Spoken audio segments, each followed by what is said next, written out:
So everyone is familiar with the Cray twins. Um, I personally think, I mean, I've been down that rabbit hole 35 years ago, read the books. Obviously, the story's been done to death, but no one's really thoroughly kind of examined, if you like, the boxing record. So I've just finished a book on Mickey Duff, Money Prager, and it's not out. It's a couple of months away from being out. But I got to interview Colin Hart. Now, those who don't know who Colin Hart was, he was a boxing Hall of Famer.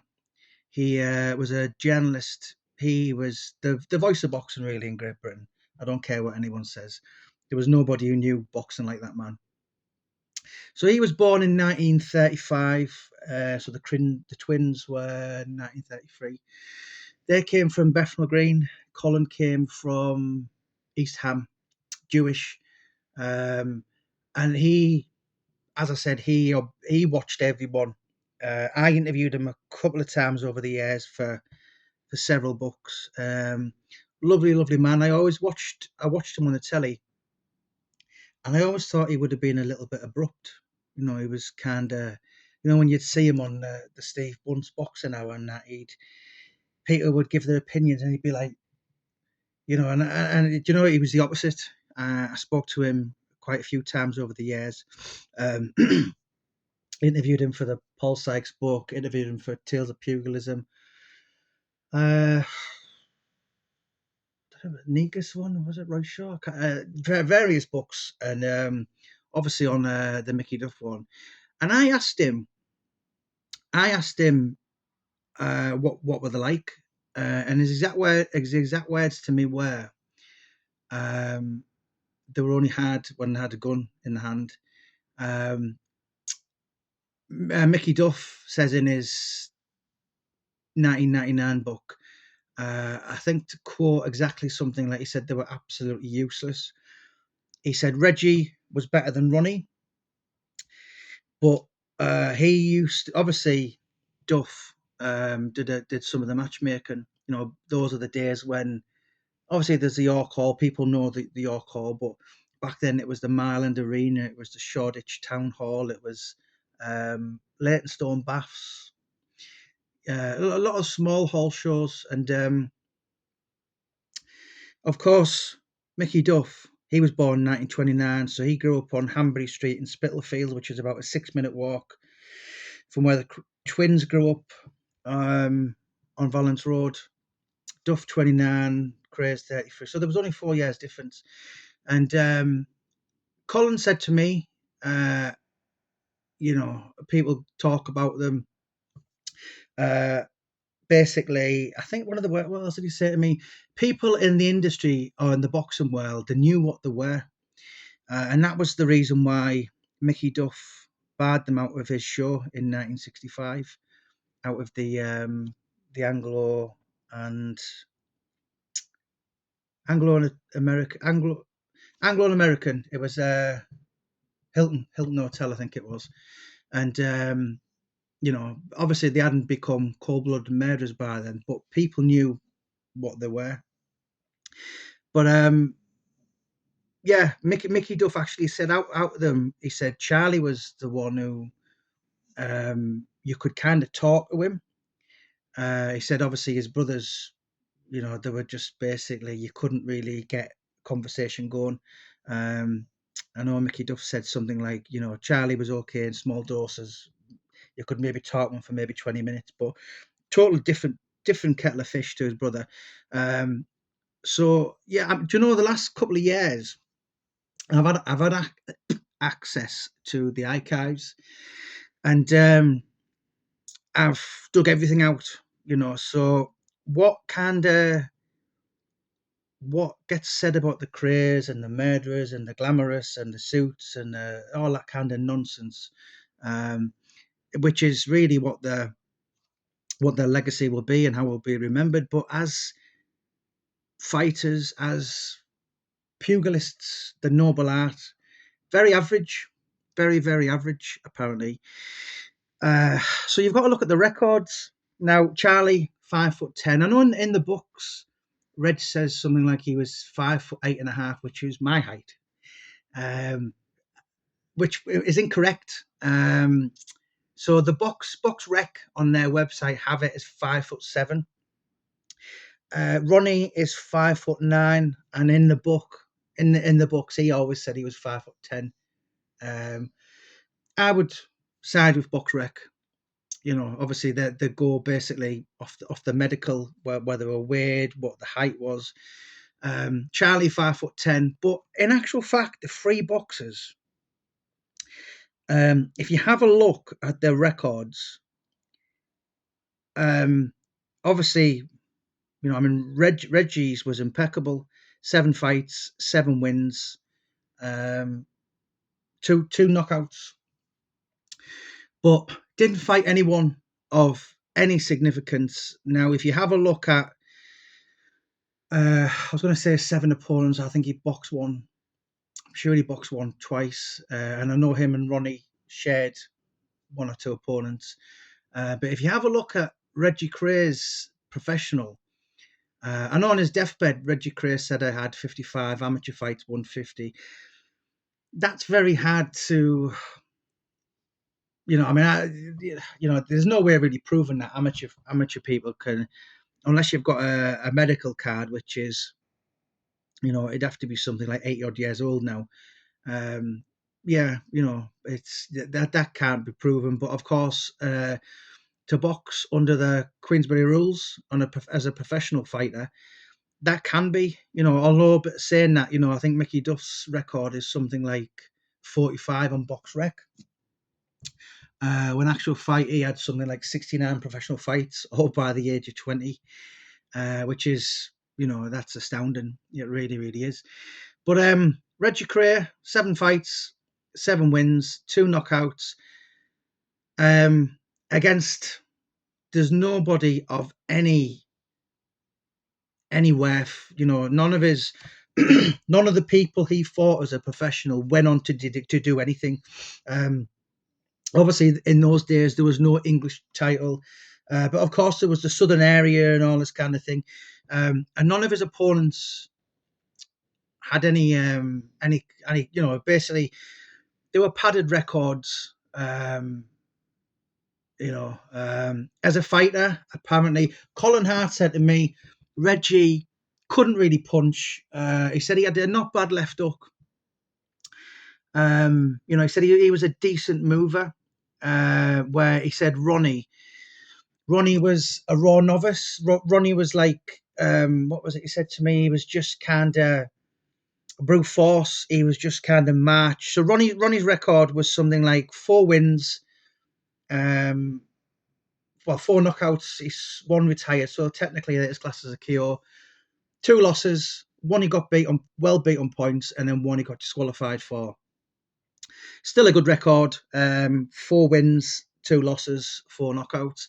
But Colin said to me, he said, like, basically Ronnie was, there was no brains behind his boxing, which you can kind of believe, you know, obviously reading the books and the films and all that. That's what he said. He said they're basically boxed, their personalities reflected on the way they're boxed. Charlie actually, so he had something like, so he won 11, didn't knock anyone out, could not punch apparently, but technically he was much better than his brothers. I think he was some kind of Navy champion as well. 6 losses he had, and he was knocked out 3 times. I think he drew 1 as well. Out of the 3 brothers, so Charlie actually fought a guy called Lou Lazar. Big family from the East End. I think they're from Stepney Aldgate or somewhere. I think there was something like 8 brothers and 5 girls, and apparently the girls were the better fighters. Lou Lazar went on to win the Southern area. I think he sadly passed a couple of years back, but I know he was always at the London ex-boxers meetings, and I mean, that is an experience itself. You know, you can go. I mean, I was at one a couple of months back, and you can go and see when I was there. Michael Watson was there, James Cook, God rest him, um, Martin Power, Derek Williams. I mean, Eddie Richardson, the gangster, goes to him. There's always someone, even like of any, not like not of any. You can kind of see a lot of like blokes, and as I said, the age goes from something like 43 to about 93, literally. You can see old geezers touching 90, flat caps, flat noses. Um, it was a really insightful experience. I was there, I didn't want to leave. I was just like, and I said, I will have to go back this year. But yeah, the London Xboxes, there's always somebody there, and as I said, there's people from that era, if you like, although there's not many now. But Charlie definitely fought. I think he actually fought a couple of winning fighters. Where if you look at Ronnie's, he didn't fight one. I think Reggie fought maybe one out of seven, and I'm talking maybe one win more than one loss. And Charlie, as I said, Lou Lazar was a winning fighter. Lazar knocked him out in the third round, and one or two others, I think. If you look at Charlie's record, as I said, anyone who they're kind of went to a level. Boxing's all about levels, and obviously that's why there's belts. And these days there might be oh maybe 30 to 40 registered welterweights in the country who are active, who've actually fought in the last 12 months and one day. That's how it works out. But back in that era, if you like, everybody was a boxer in the East End, and basically, it was done in schools, and there wasn't. I think that's why there's always been a conveyor belt of tough people. Basically, the East End was full of poverty, and poverty breeds tough people, and everybody wanted to be a boxer, and that's why. Saying that, the most British champions out of anywhere in London is Bermondsey. Your Ted Cheesemans, your Lloyd Hunnigans, and that's not even including the likes of David Hay, who didn't win a British title. The Finnegan brothers, I think they were from there, and if I sat and thought about it, but anyway, Bermondsey is the place where they've got the most British champions out of anywhere else in London, which does surprise me, because in my head, if someone had asked me that, I'd have probably said somewhere like Stepney or somewhere like that. But yeah, that's just a fact. But as fighters, as boxers, pretty average, and that's not. As I said, that's what Colin Hart told me. Mickey Duff confirmed that in his book, and that's what the archives has fed back.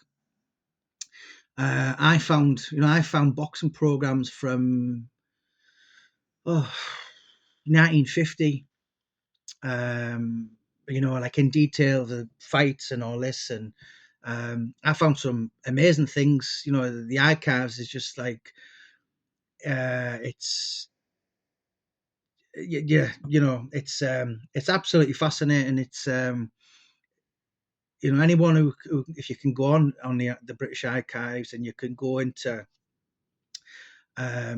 you can go right back to. I've sat back and read bits on Jack the Ripper and everything, and it's absolutely fascinating. But with the Cray twins, it's very romanticized.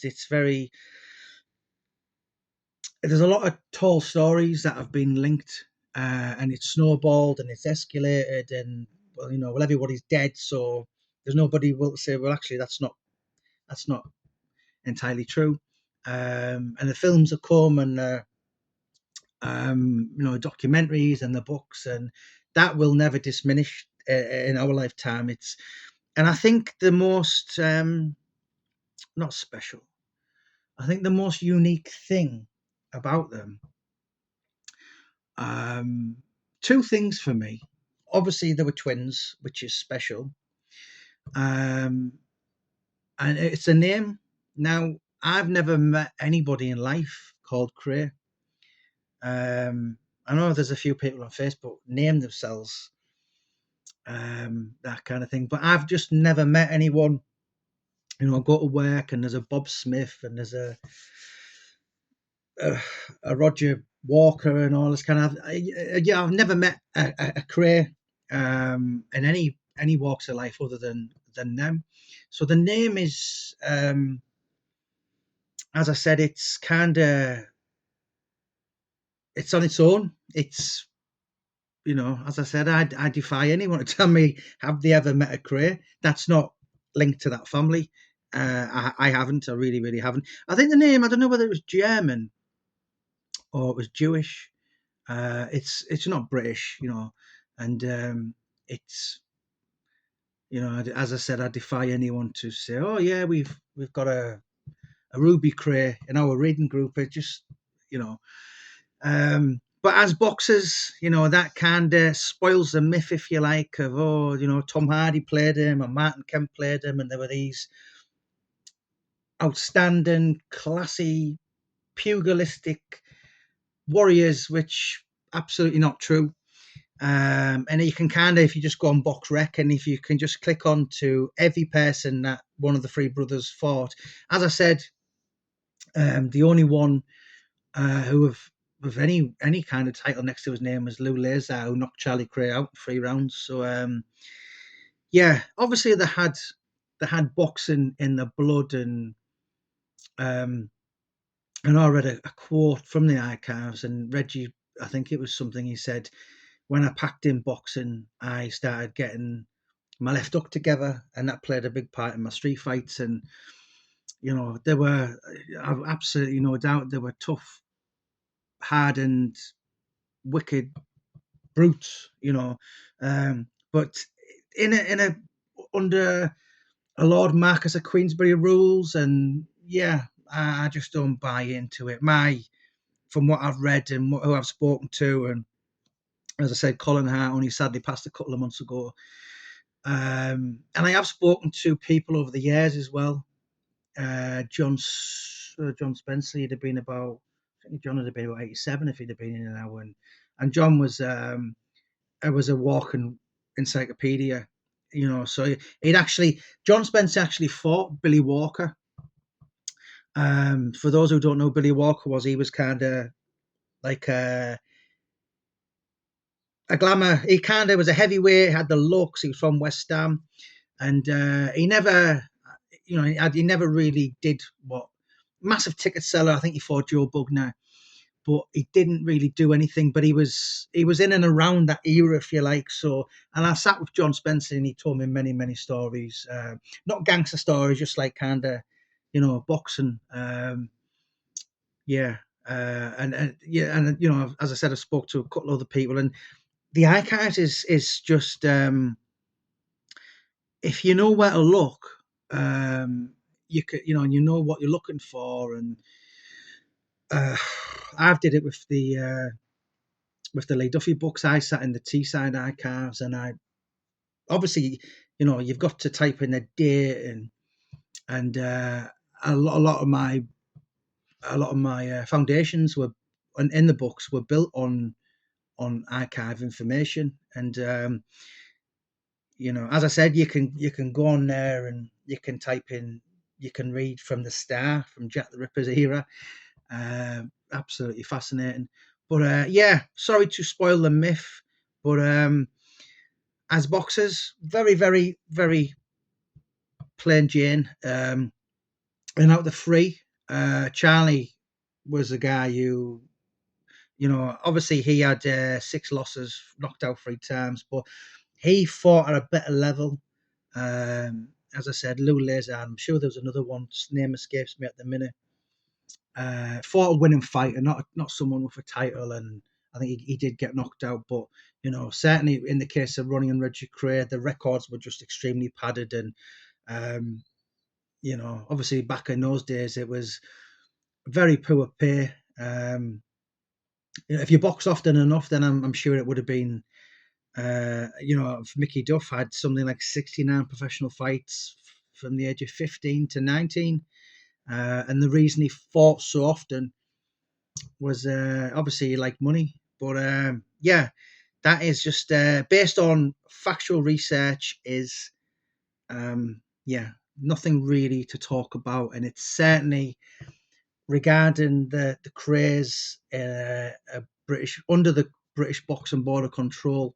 There's nothing really special of any kind to talk about.